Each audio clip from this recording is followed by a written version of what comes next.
বন্ধুরা, সুমনা কুকিংয়ে সবাইকে স্বাগত জানিয়ে আজ আমি বাঙালিদের ট্র্যাডিশনাল ও সবার পছন্দের শুক্তো রেসিপি নিয়ে হাজির হয়েছি। একদম অনুষ্ঠান বাড়ির মতো স্বাদে ও ফ্লেভারে কিভাবে শুক্তো বানিয়ে নেওয়া যায় আর কি সেই বিশেষ মশলা যাতে করে অনুষ্ঠান বাড়ির শুক্তো খেতে এত ভালো লাগে, সব কিছুই জানতে পারবেন এই রেসিপি থেকে। আশা করছি আপনাদের খুবই ভালো লাগবে। তো দেখতে থাকুন আমার শুক্তো রেসিপিটা কেমনভাবে আমি করে নিচ্ছি। প্রথমে আমি একটা কড়াই নিয়েছি, কড়াই গরম করে এখানে নিয়ে নিচ্ছি 5 ফোড়ন। যদিও 5 ফোড়নে জিরে থাকে, তাও এখানে এক্সট্রা করে জিরে অ্যাড করে দিয়েছি। এবার জিরা আর 5 ফোড়নটাকে এরকমভাবে ড্রাই রোস্ট করে নেব আমি।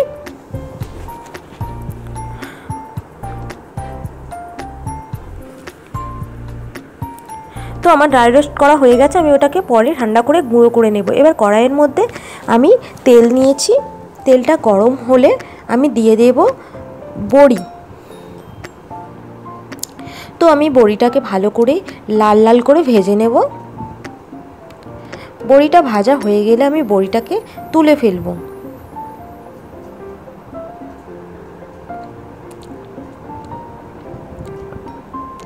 এবার কড়াইয়ের মধ্যে যে তেলটা আছে তার মধ্যে আমি ভেজে নেব উচ্ছেকে আমি নুন হলুদ মাখিয়ে আগে থেকে রেখে দিয়েছিলাম। আগে থেকে মাখিয়ে রাখলে নুন হলুদ উচ্ছের মধ্যে এক্সট্রা জল থাকে, সেটা ফেলে দিলে তিতোটা একটু কমে যায়। তো আপনারা চাইলে করতে পারেন। তো আমি উচ্ছেটাকে লালভাবে এরকমভাবে ভেজে নেব। ভালো করে ভেজে নিয়েছি উচ্ছেটাকে। এবারে ওই তেলের মধ্যে আমি বেগুন ভেজে নেব। বেগুনটাকে আমি নুন হলুদ মাখিয়ে রেখেছিলাম, লম্বা লম্বা করে কেটে রেখেছিলাম। বেগুনটাকে আমি ঢাকনা না দিয়ে বেগুনটাকে আমি ভালো করে ভেজে নেব।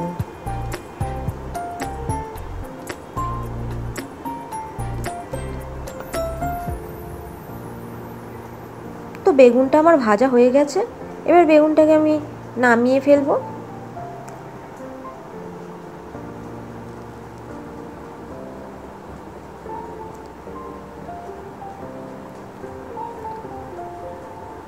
এবার কড়াইয়ের মধ্যে যে তেলটা আছে তার মধ্যে আমি ফোড়ন দিয়ে দেবো, একটা তেজপাতা আর একটা শুকনো লঙ্কা। আর আমি এখানে 5 ফোড়ন দিয়েছি। আপনারা চাইলে রাঁধুনিও ফোড়ন দিতে পারেন, তবে 5 ফোড়ন দিলে একবার দিয়ে দেখবেন, অবশ্যই ভালো লাগবে। তো ফোড়ন থেকে মিষ্টি একটা গন্ধ বেরোলে আমি দিয়ে দেব কেটে রাখা সবজির মধ্যে এখানে আছে কাঁচকলা, সিম, এখানে দিয়েছি বিনস, লাল আলু, আর এমনি আলু দিয়েছি, আর গাজর দিয়েছি, পেঁপে দিয়েছি, আর ডাঁটা দিয়েছি। সব একসঙ্গে আমি ভালো করে ভেজে নেব। আমি কাঁচকলাটা আলাদা কেটে একটা পাত্রের মধ্যে নুন আর হলুদের জলে ডুবিয়ে রেখেছিলাম, তাতে কাঁচকলার যে কষটা থাকে সেটা চলে যায়। আপনারা চাইলে করতে পারেন। আমি এখানে নুন হলুদ দিয়ে ভালো করে সবজিগুলোকে ভেজে নেব। আর নেওয়ার পরে সবজিগুলো একটু ভাজা হয়ে গেলে আমি 1 চামচ আদা দিয়ে দিয়েছি। আদা দিয়ে ভালো করে আবারও নেড়ে নেব যাতে আদার গন্ধটা না থাকে। তারপরে আমি ভালো করে আদাটা সবজির সঙ্গে কষিয়ে নেব আর নিয়ে একটু ঢাকা দিয়ে রাখবো কিছুক্ষণ। ঢাকনা খুলে আবারও সবজিগুলো নেড়ে চেড়ে দেবো। আমি এখানে দিয়েছি রাঁধুনি বাটা 1 চামচ মতো দিয়ে ভালো করে আবার মিলিয়ে নিয়েছি। এখানে পোস্ত আর অল্প পরিমাণ সর্ষে বাটা আছে। তো আমি এটাকেও ভালো করে সবজির সঙ্গে কষিয়ে নেব।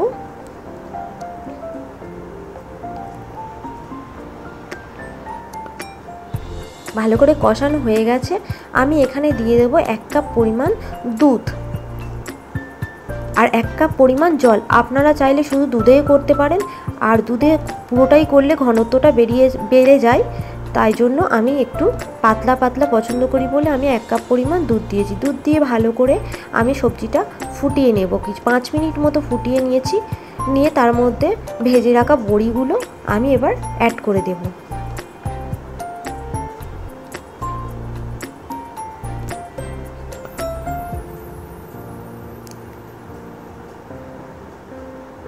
এবারে আবার কিছুক্ষণ ঢাকা দিয়ে খুলে তার মধ্যে আমি ভেজে রাখা উচ্ছে আর বেগুনগুলোকে দিয়ে দিয়েছি। তো আপনারা এরকমভাবে অবশ্যই করে দেখবেন, অনুষ্ঠান বাড়ির স্বাদকেও হার মানাবে। তো আমি এরকম ঢেকে দিয়ে রেখেছিলাম। ঢাকনা খুলে একটু ফুটছে, তখন আমি 1 চামচ ঘি আর ভেজে রাখা যে মশলাটা ছিল সেটাকে গুঁড়ো বানিয়ে আমি দিয়ে দিয়েছি। এবার ওই গুঁড়ো মশলাটা এই দিয়ে দিলাম। তো আপনাদের এই ভিডিওটি কেমন লেগেছে অবশ্যই জানাবেন কমেন্ট করে। আর ভিডিওটি ভালো লাগলে লাইক কমেন্ট শেয়ার করবেন আর চ্যানেলটিকে সাবস্ক্রাইব করবেন। তো দেখতেই পাচ্ছেন আমার ওই মশলাটা আর ঘি দেওয়ার পরে একটুখানি ফুটিয়ে নিয়ে আমি পরিবেশন করবার জন্য একদম রেডি করে ফেলেছি। তো ভিডিওটি ভালো লাগলে লাইক কমেন্ট শেয়ার করবেন আর ভালো থাকবেন সুস্থ।